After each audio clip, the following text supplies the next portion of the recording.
आजादी के 77वें जिला स्तरीय स्वतंत्रता दिवस समारोह का आयोजन चंबा के ऐतिहासिक चौगान मैदान में किया गया। देश की आजादी के इस कार्यक्रम में मुख्यातिथि के रूप में प्रदेश के कृषि मंत्री चंद्र कुमार ने शिरकत की। मुख्यातिथि ने ध्वजारोहण के साथ कार्यक्रम का शुभारंभ किया। इस दौरान उन्होंने परेड निरीक्षण किया और मार्च पास्ट की सलामी भी ली। इस मरतबा प्रदेश में बरसात से हुई आपदा के चलते सांस्कृतिक कार्यक्रमों का आयोजन नहीं किया गया। मुख्यातिथि कृषि मंत्री चंद्र कुमार ने अपने संबोधन में स्वतंत्रता दिवस पर बधाई देते हुए देश पर अपना जीवन बलिदान करने वाले स्वतंत्रता सेनानियों को श्रद्धांजलि अर्पित करते हुए शहीदों को याद किया। उन्होंने कहा कि सभी लोगों के सहयोग से ही देश आगे बढ़ा है। कृषि मंत्री ने कहा कि आजादी के बाद हिमाचल प्रदेश ने अस्तित्व में आने के बाद प्रगति के अनेकों आयाम स्थापित किए हैं। प्रदेश के लोगों के अथक प्रयासों से ही हिमाचल प्रदेश अग्रणी राज्यों की श्रेणी में खड़ा हुआ है। कृषि मंत्री ने इस अवसर पर प्रदेश के लोगों की खुशहाली के लिए प्रदेश सरकार द्वारा चलाई जा रही विभिन्न कल्याणकारी योजनाओं की जानकारी दी। उन्होंने आपदा की स्थिति में मुख्यमंत्री राहत कोष में दान देने वाले लोगों का भी धन्यवाद किया। सारे के सारे ऑफिसर साहिबान, कर्मचारी भाई, प्रिंट मीडिया और इलेक्ट्रॉनिक मीडिया के हमारे पत्रकार बंधु और मेरे जिला चंबा के मेरे निवासियों, बुजुर्गों, स्वतंत्रता दिवस के पावन अवसर के ऊपर मैं आप लोगों को बधाई देता हूं। बड़े लंबे संघर्ष के बाद 15 अगस्त 1947 को हमें आज़ादी मिली और आज हम 70 वर्ष जो हैं वो पूरे करने जा रहे हैं। और इस आज़ादी में आज हम उन वीर सैनिकों को जिन्होंने अपना जीवन जो है वो इस आज़ादी के लिए न्यौछावर किया, आज हम उन स्वतंत्रता सेनानियों को जिन्होंने बड़ी लंबी लड़ाई करके इस देश को जो है वो अंग्रेज़ों से मुक्ति दिलवाई और 15 अगस्त सन 1947 को जो है वो हिंदुस्तान जो है वो आज़ाद हुआ। आज हम उन स्वतंत्रता सेनानियों को और देशभक्तों को यहाँ याद करते हैं, जहाँ उनके प्रति अपनी श्रद्धा और सुमन जो है वो भेंट करते हैं। और इस लंबे इतिहास में उन लोगों ने जो है वो बहुत बड़ा आंदोलन करके जो है उस वक्त के हमारे महान पुरुष जो है वो महात्मा गांधी के नेतृत्व में बड़ी लंबा संघर्ष करने के बाद हिंदुस्तान को आज़ादी मिली। आज़ादी में हमें गुर्बत मिली, गरीबी मिली, हमें बीमारी मिली, बेरोज़गारी मिली। 70 साल के बड़े लंबे समाज तक निरंतर सरकारों ने प्रयास किया और उस प्रयास से आज जो है वो हम जो है वो दुनिया के विश्व में जो है वो अपनी तरक्की के लिए और उस विश्व की दौड़ में हम जो है अग्रसर हैं। आज ये हमारी जो देश जो है जो कि भिन्न भिन्न धर्मों का है, मज़हब का है, कौमों का है, हम मिल मिला करके इस देश की तरक्की के लिए और इस देश को इकट्ठा करने के लिए हमारी सरकारों का बहुत बड़ा प्रयास रहा है। हमें वो वक्त याद है कि इस देश में जो है वो अनाज खाने को नहीं मिलता था, हमें कपड़े पूरे पहनने को नहीं मिलते थे, हमें जो है वो अच्छी मेडिकल सुविधाएं नहीं थी। मैं उस नेतृत्व को जो है वो मुबारकबाद देना चाहता हूँ, जिन्होंने निरंतर बड़े विस्तार से बहुत सी योजनाएं, पंचवर्षीय योजनाएं बना करके इस देश को जो है वो ग्रीन रेवोल्यूशन, वाइट रेवोल्यूशन और इस प्रकार से अच्छे शोध करके उस वक्त की सरकारों ने प्रथम जो हमारे प्रधानमंत्री पंडित जवाहरलाल नेहरू रहे, उन्होंने Indian council of agriculture search एक बहुत बड़ा संस्थान जो है उसकी स्थापना की और बहुत सी एग्रीकल्चर यूनिवर्सिटियाँ जो थी उनमें अच्छे अनुसंधान करके अच्छे बीज पैदा करके आज हम जो है वो सेल्फ सफिशिएंट हैं। 134 करोड़ आबादी हिंदुस्तान की जो है आज जो है वो अपने देश में सुख और सुविधा से अपनी रोटी कमा रही है। एक वक्त ऐसा था कि हमारे भयंकर बीमारियां थी, न्यूट्रिशन की कमी थी। आज हमारे उस वक्त जो है वो ऑल इंडिया मेडिकल इंस्टीट्यूशन बने, पीजीआईज बने, हॉस्पिटल्स बने और निरंतर जो है वो अच्छे शोध करके जो है वो दवाइयाँ बनी, वैक्सीन बनी और उस वक्त जो है वो हमारे लोगों को मूलभूत जो है वो सुविधाएँ जो है वो हमें जो है वो मेडिकल्स जो है वो में मिली। आज जो है वो देश की जो सर्वाइवल रेट जो है वो विश्व के दूसरे देशों के मुकाबले हिंदुस्तान का भी है। इसमें कि इसके साथ साथ बहुत से अनुसंधान किए गए, 20 ऐसी संस्थाएं जो हैं वो स्थापित की।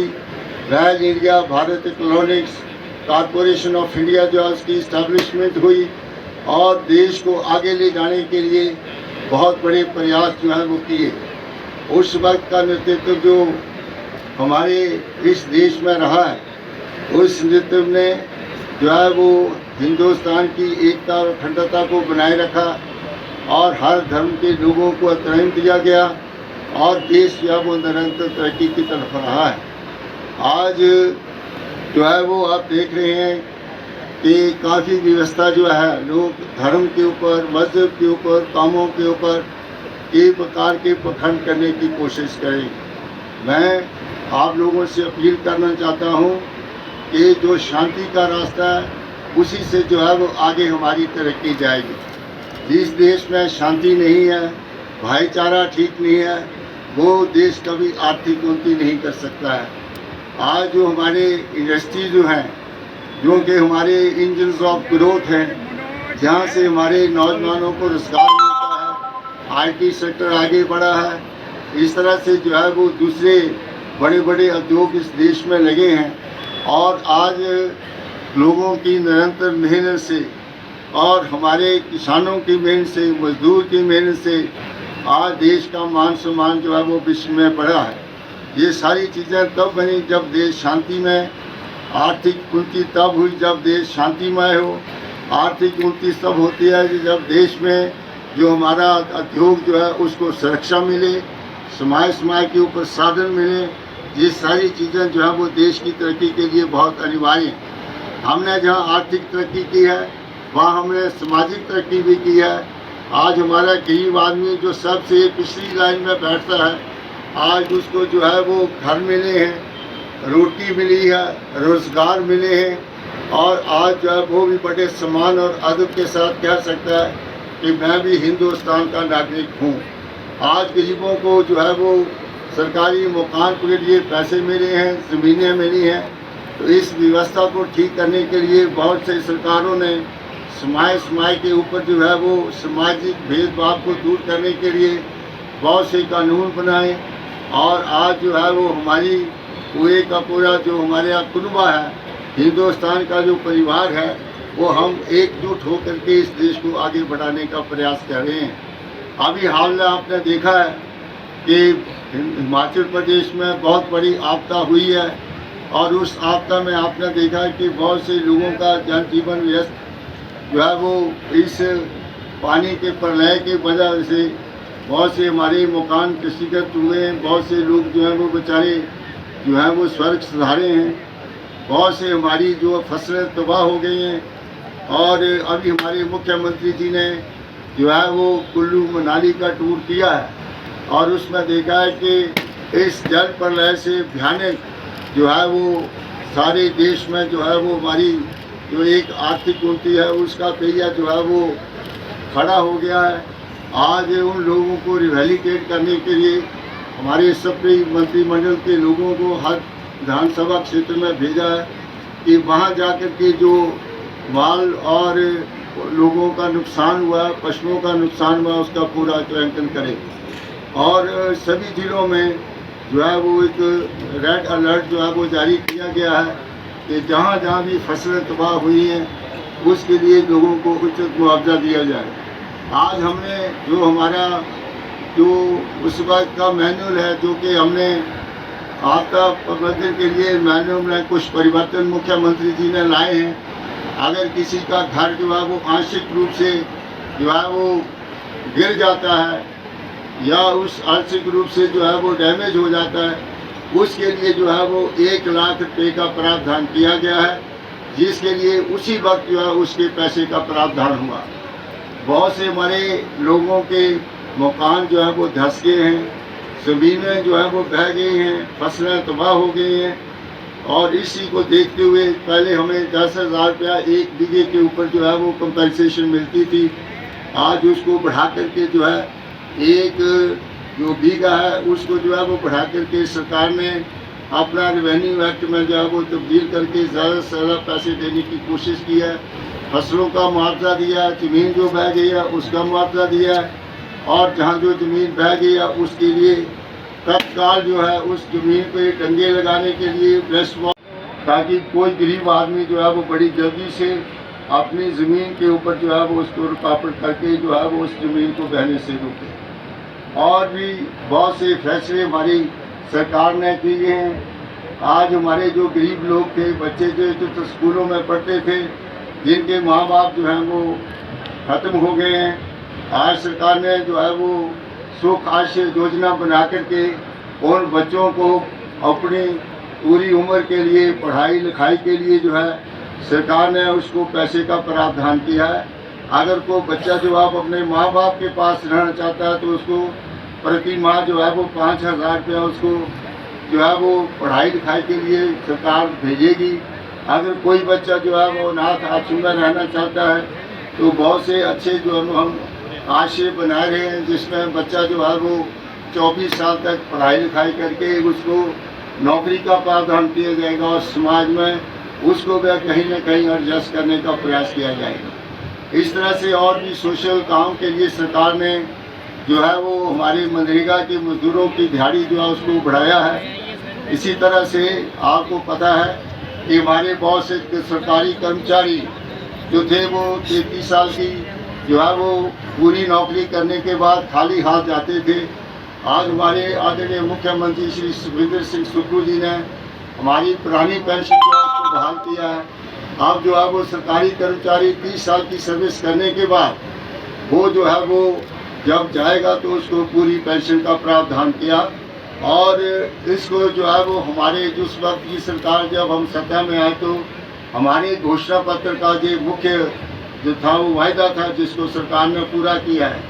आज जो हमारी माताएं बहनें गाँवों में रहती हैं उसके लिए जो है वो सरकार ने 1500 रुपया प्रति माह जो है देने की घोषणा की थी, और जो हमारे 10 आप लोगों के साथ जो गारंटी हैं उसमें एक गारंटी ये भी है, उसकी पहली इंस्टॉलमेंट जो है वो 2,35,000 औरतों को पहली इंस्टॉलमेंट जो है वो हमने भेज दी है।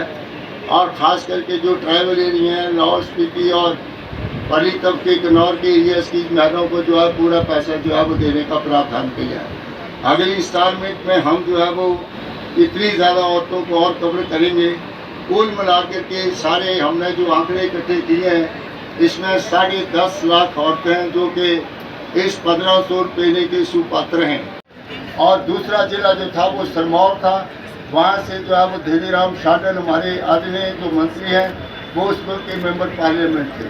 और जब हमने मनरेगा का काम शुरू किया तो मैं जानता हूँ कि सिलवनी के एक नौजवान ने जो उस वक्त का प्रधान था उसने 3 करोड़ रुपया जब वो अपनी पंचायत में खर्च किया, 3 करोड़ रुपया, आप अंदाज़ा लगाइए। और उस वक्त सारे हिंदुस्तान में मनरेगा का कार्यक्रम शुरू हुआ और बहुत से हमारे गरीब लोग थे, उनकी रोटी रोजी का रास्ता जो था प्रशस्त हुआ। उसके बाद जो है वो सिस्टम इम्प्रूवमेंट की बात आई। हमारे दूर दराज के इलाकों में बिजली नहीं होती थी, पोल नहीं होते थे, लाइनें नहीं होती थी। उस वक्त मैं पावर कमेटी का मेंबर था भारत सरकार में, और उस वक्त जो है वो हमने उनसे जो है वो कहा कि मेरे जो है वो चंबा को जो है वो सबसे पहले उस चंबा डिस्ट्रिक्ट को लगाए जहाँ दूर दराज के इलाकों में बिजली नहीं पहुँचती है। उस वक्त राजीव गांधी विद्युतीकरण का कार्यक्रम जो है वो चंबा में शुरू हुआ। 90% ग्रांट थी जो भारत सरकार ने दी, 10% लोन था वो भी भारत सरकार ने दिया। और उस वक्त इस चंबा में पोल से लेकर के, बिजली से लेकर के, खंभे से लेकर के कंडक्टर से लेकर के ट्रांसफार्मर से लेकर के 3 फेज बिजली जो है वो चंबा के दूर दराज पहाड़ियों में पहुँचाई। आज आप देखते हैं कि चंबा के दूर दराज के इलाकों में आज एक लाटू जो है वो जलता है, वो सारी की सारी देर कांग्रेस पार्टी की है। और उस वक्त टोटल सिस्टम इम्प्रूवमेंट के लिए पूरे का पूरा पैसा उस वक्त दिया गया और वही मॉडल जो है वो सारे हिंदुस्तान में चलाया गया। उसके बाद बहुत से स्टेटों में बहुत सा पैसा आया, जिससे हमारा बिजली की 3 फेज बिजली की लाइनें आज हमारे घरों के जो है वो टीवी भी चलती है, फ्रिज भी चलते हैं, एसी भी चलते हैं, वाईफाई स्कीम भी चलती है, इंटरनेट भी चलता है। ये सारी कांग्रेस पार्टी की देन है, तो कोई काम नहीं हुआ है। मैं पूछना चाहता हूँ कि जो कुछ विरोधी पक्ष के जहाँ पर कुछ लोग बड़ी बातें करते हैं, आज कितनी मरतबा जो है यहाँ से भारतीय जनता पार्टी हिमाचल प्रदेश में राज करके गई है। वो ये एक प्रोजेक्ट बता दें जो चंबा के लिए उन्होंने सैंक्शन किया हो। ये सारे के सारे प्रोजेक्ट कांग्रेस पार्टी में सैंक्शन हुए, कांग्रेस पार्टी में टाइम में ज़्यादा तरक्की हुई और आज जो है दोबारा कांग्रेस पार्टी सत्ता में आई है। हमारे आदरणीय श्री सुखविंदर सिंह सुक्खू जो है वो हमारे मुख्यमंत्री बने हैं। आपके जहाँ के विधायक जो है नीरज जो है वो आपके जहाँ के कांग्रेस के विधायक है। हम जो है वो जो पिछला कमी रह गई है उसको युद्ध स्तर के ऊपर जो है वो पूरा करने का प्रयास करेंगे। तो मैं इस जो है वो इस मौके के ऊपर जबकि हम 17वीं जो है वो स्वतंत्रता दिवस मना रहे हैं, हम जो है वो उन शहीदों को याद कर रहे हैं, अपने जो है वो अपने श्रद्धा सुमन भेंट कर रहे हैं। और जो त्राही इस जल प्रलय से हुई है उसमें भी बहुत से हमारे जो है वो भाई बहन जो है वो बेचारे जो है वीर गति को प्राप्त हुआ, उनको हम जहाँ याद करते हैं। उनके सम्मान में हमने 2 मिनट का मौन भी किया है। मैं एक बार फिर यहाँ के चंबा के निवासियों का, माताओं बहनों का, प्रेस मीडिया के लोगों का, सभी सरकारी कर्मचारियों का दिल की गहराइयों से आभार प्रकट करता हूँ। इस अवसर पर कार्यक्रम में कई गणमान्य अतिथि भी उपस्थित रहे। अंत में मुख्यातिथि ने समाज में अनुकरणीय कार्य करने वाले लोगों को सम्मानित किया। डलहौजी हलचल के लिए साहिल शर्मा की रिपोर्ट।